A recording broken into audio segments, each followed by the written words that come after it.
লক্ষ্মীপুর সদর উপজেলার ভবানীগঞ্জ ইউনিয়নের মধ্য চরবোদা সরকারি প্রাথমিক বিদ্যালয়টি অত্যন্ত ঝুঁকিপূর্ণ। তবুও বাধ্য হয়ে শিক্ষকরা চালিয়ে নিচ্ছেন কোমলমতি শিশু শিক্ষার্থীদের শ্রেণীকক্ষের পাঠদান। এভাবে বছর পর বছর একটি জরাজীর্ণ স্কুলে চলছে পাঠদান। ঝুঁকিপূর্ণ ভবনের কারণে অনেক অভিভাবক তাদের সন্তানকে অন্য শিক্ষা প্রতিষ্ঠানে নিয়ে গেছেন, যার ফলে দিন দিন শিক্ষার্থীর সংখ্যা কমে যাচ্ছে বিদ্যালয় থেকে। বিদ্যালয়টির ভবনের চতুর্দিকে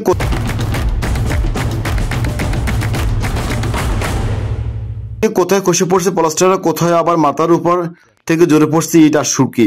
ভবনের বিভিন্ন স্থানে পাটল ধরে বেরিয়ে পড়ছে রড। বর্ষাকালে ছাদ বেরিয়ে পড়ে পানি। বিদ্যালয়ের পেছনের অংশ হঠাৎ তাকালে মনে হবে এটি একটি ভূতের বাড়ি। বর্তমানে 142 জন ছাত্রছাত্রী নিয়ে 6 জন শিক্ষক ঝুঁকিপূর্ণ স্কুলে চালিয়ে নিচ্ছেন শ্রেণীকক্ষের পাঠদান। বিদ্যালয়ের কর্মরত শিক্ষার্থীরা জানান, ক্লাস করতে আমরা ভয় পাই। স্কুলে আমাদের স্কুলে অনেকে আসে না, ভয় পাই। স্কুলে অনেকে ভয় পাই। আমরা এখানে থাকবো না, আমাদের নতুন স্কুল চাই। আমরা এই স্কুলে পড়তে পারবো না, এখানে আমাদের ভয় লাগে। আমরা নতুন স্কুল চাই, আমরা নতুন ভবন চাই। স্কুলে আসতে ভাঙ্গে আমাদের মাথার উপর পড়ে। বিদ্যালয়ের প্রাক্তন শিক্ষার্থী সাকিব মাহমুদ বলেন, 2015 সালেই আমি এই বিদ্যালয় থেকে পিএসসি পাস করে গেলাম।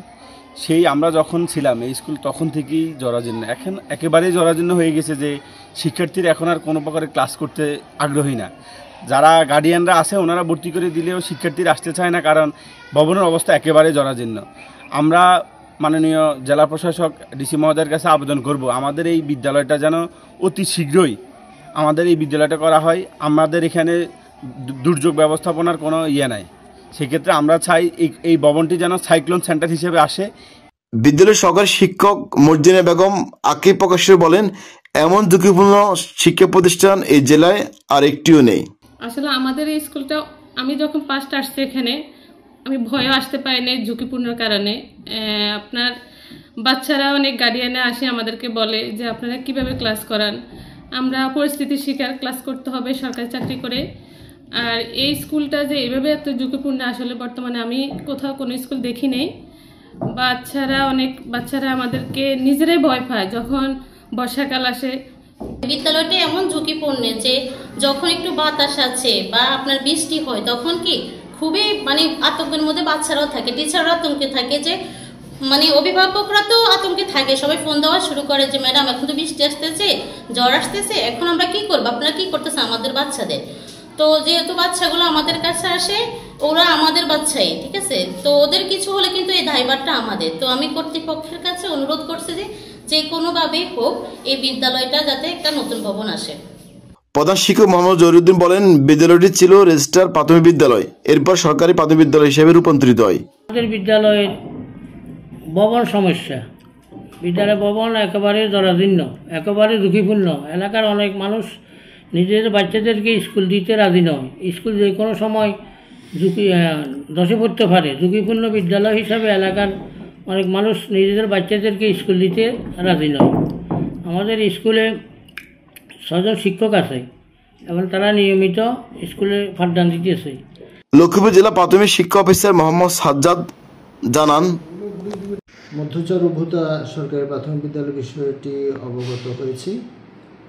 এই বিষয়ে প্রয়োজনীয় পদক্ষেপ আমরা গ্রহণ করব। যেহেতু বিদ্যালয় ভবনটা একটু ঝুঁকিপূর্ণ আপনারা বলছেন, আর এই ঝুঁকিপূর্ণ ভবনটা প্রকৃত ঝুঁকিপূর্ণ কিনা সেটা আমাদের যে প্রসেস, সেই প্রসেস অনুযায়ী আমরা উপজেলা প্রকৌশলী যিনি আছেন ওনার কাছে উপজেলা শিক্ষা অফিসারের মাধ্যমে চিঠি পাঠানোর পরে ওনারা এটার যে বর্তমান যে কন্ডিশন, সেই কন্ডিশনটা যাচাই বাছাই করে বুঝতে পারবে যে এটা আসলে ঝুঁকিপূর্ণ কিনা। তারপর আমাদের কাছে রিপোর্ট দিলে আমরা এই রিপোর্টটা ঊর্ধ্বতন কর্তৃপক্ষের কাছে আমরা প্রেরণ করব, এবং যাতে করে বিদ্যালয়ের যে কাজগুলো প্রয়োজন সেগুলো যাতে যথাযথভাবে করতে পারে, সেটার জন্য যাতে সরকারি বরাদ্দ আমরা পেতে পারি, সেই বিষয়ে আমাদের যোগাযোগ অব্যাহত থাকবে। কোমলমতি শিক্ষার্থীদের কথা ভেবে সংশ্লিষ্ট ব্যক্তিরা জরাজীর্ণ বিদ্যালয়টি পরিত্যক্ত ঘোষণার পাশাপাশি একটি নতুন ভবনের জন্য সংশ্লিষ্ট মন্ত্রণালয়ে দ্রুত যোগাযোগ করবেন, এমনটা প্রত্যাশা করেন সকলে। মোহাম্মদ রুবুল হোসেন, ঢাকা মেল, লক্ষ্মীপুর।